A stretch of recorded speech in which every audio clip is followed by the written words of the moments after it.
इख्तलाफात शदीद, तालिबान आपस में लड़ पड़े। बहुत जल्द अफ़गान अबूरी हुकूमत के ख़ात्मे की बातें होने लगी।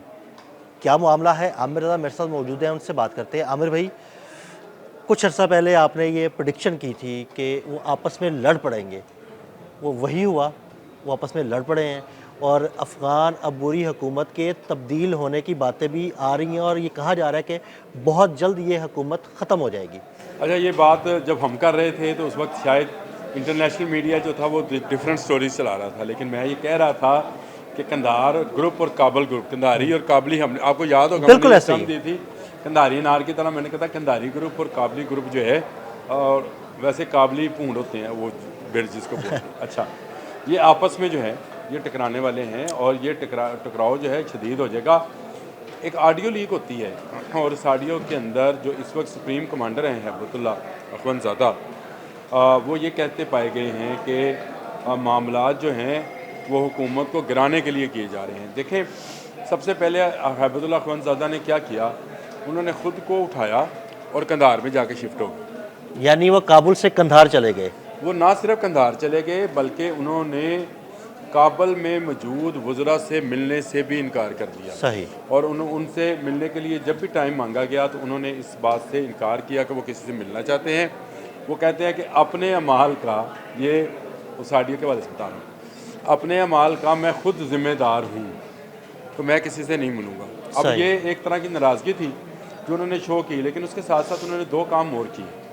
वो हुकूमत की तमाम मशीनरी भी उठाकर अपने साथ कंधार ले गए। यानी जो हसन अखवंद हैं, हसन अखवंद नाम है उनका, ये यहाँ वहाँ पर अबूरी सेटअप के जो हैं प्राइम मिनिस्टर हैं, ये भी कंधार शिफ्ट हो गए। सही। इनके गार्ड्स भी कंधार चले गए और आहिस्ता आहिस्ता जो अहम मुशीरान हैं कंधारी ग्रुप के, तालिबान कंधारी ग्रुप के जो अहम मुशीरान हैं, ये भी कंधार शिफ्ट हो गए और इस तरह काबल में सिर्फ वज़रा यानी हक्कानी नेटवर्क के लोग रह गए।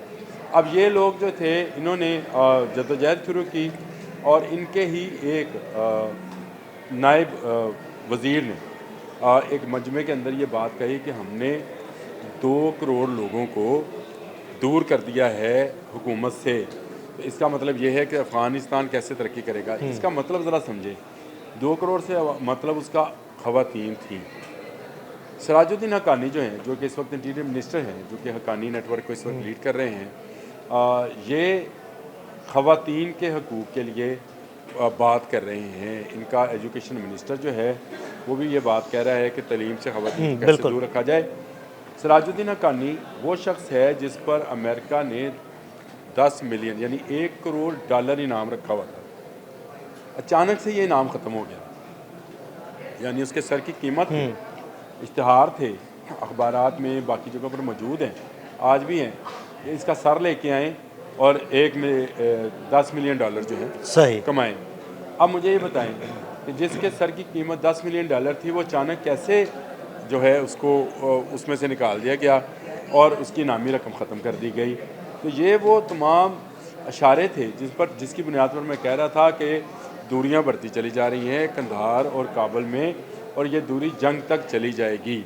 और वही हुआ कि आज आपको जो इंटरनेशनल मीडिया के अंदर रिपोर्ट्स हुई हैं उनमें कहा गया है कि ये दूरियां काफ़ी हद तक बढ़ गई हैं। असल में मसला ये है कि हैबतुल्लाह अखवंदज़ादा अपनी ज़ात के अंदर ही गुम हो गए।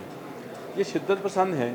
खुद इनका अपना बेटा 2017 में खुदकुश हमला करता है और मारा जाता है, और ये इस पर इनकी रजामंदी, जो मीडिया की बकौल इनकी रजामंदी उसमें शामिल थी। सही। यानी ये इस हद तक शिद्दत पसंद हैं। लेकिन दूसरी तरफ सिराजुद्दीन हक्कानी जो है वो ख़वातीन की तलीम और उनको रियासती मशीनरी के अंदर शामिल करने के हक़ में हैं। यानी आमिर भाई, ये दोनों ग्रुप्स के दरमियान ये ख़वातीन के हकूक़ के हवाले से ही इख्तलाफात शुरू हुए जो अब इतने शदीद हो चुके हैं। अच्छा, इख्तलाफात यहाँ से शुरू नहीं होते हैं। इख्तलाफात शुरू उनके आमराना फ़ैसलों पर हुए। जो सीधी सच्ची बात करनी चाहिए, हैबतुल्लाह अखवंदज़ादा जो थे वो किसी की सुन नहीं रहे थे। जो वहाँ का सुप्रीम कोर्ट के चीफ जस्टिस थे, उनका नाम है जी अब्दुल हाकम हक्कानी, उनकी भी नहीं सुनी जा रही थी। और आपको पता है कि अफ़गानिस्तान, जिसमें ये कहा जाता है कि दौलत इस्लामी उसको कहा जाता है अफ़गानिस्तान, वहाँ पर इस्लामी निज़ाम हुकूमत कायम है। वहाँ पर वहाँ के सुप्रीम चीफ जस्टिस की भी नहीं सुनी गई क्योंकि वो हक्कानी ग्रुप में से था।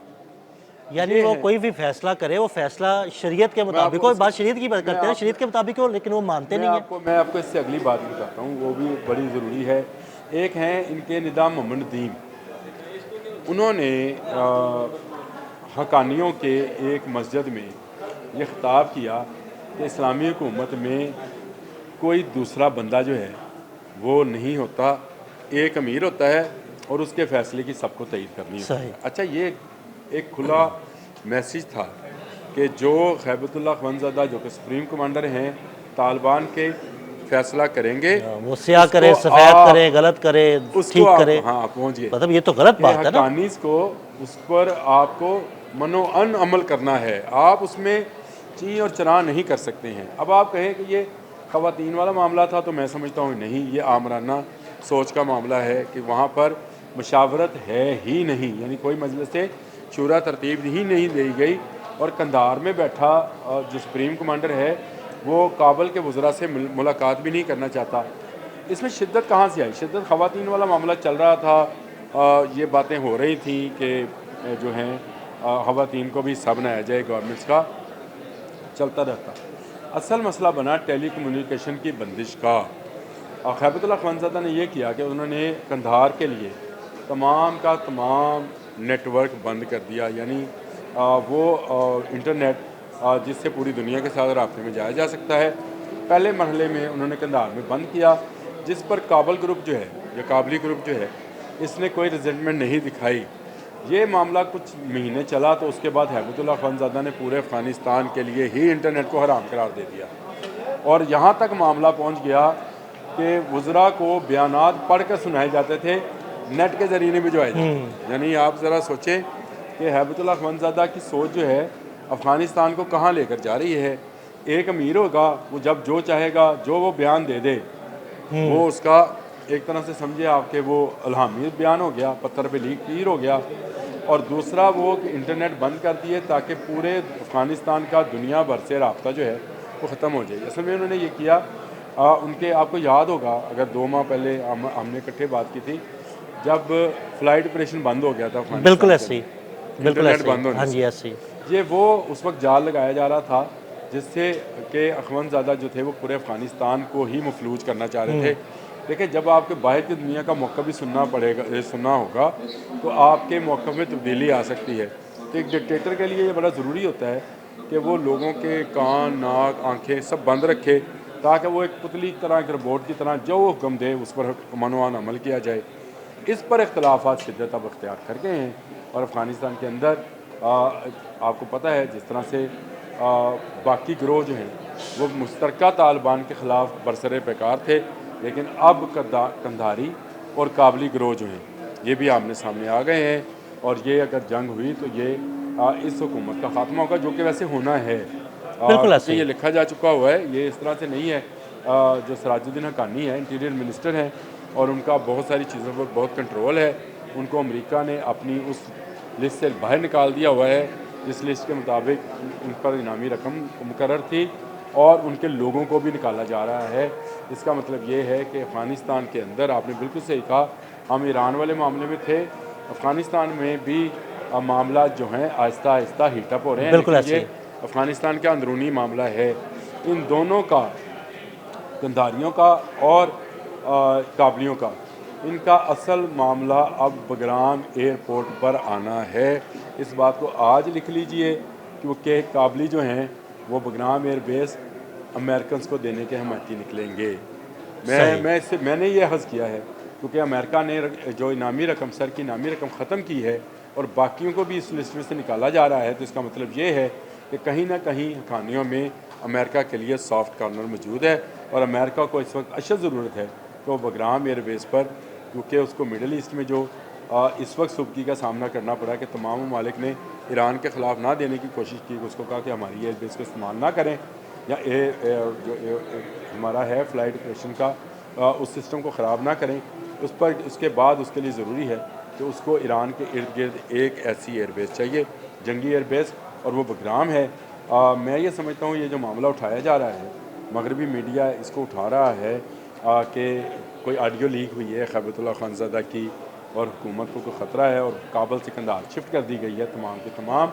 काबुल दारुल हुकूमत है, वहाँ पे वज़ीर आज़म नहीं बैठ रहा। आप इससे अंदाज़ा करें कि मामला किस हद तक बिगड़ सकता है। बिल्कुल, बहुत शुक्रिया आमिर रज़ा। बिल्कुल, आमिर रज़ा ने बड़ी तफसील के साथ इस सारे मामले पर रोशनी डाली।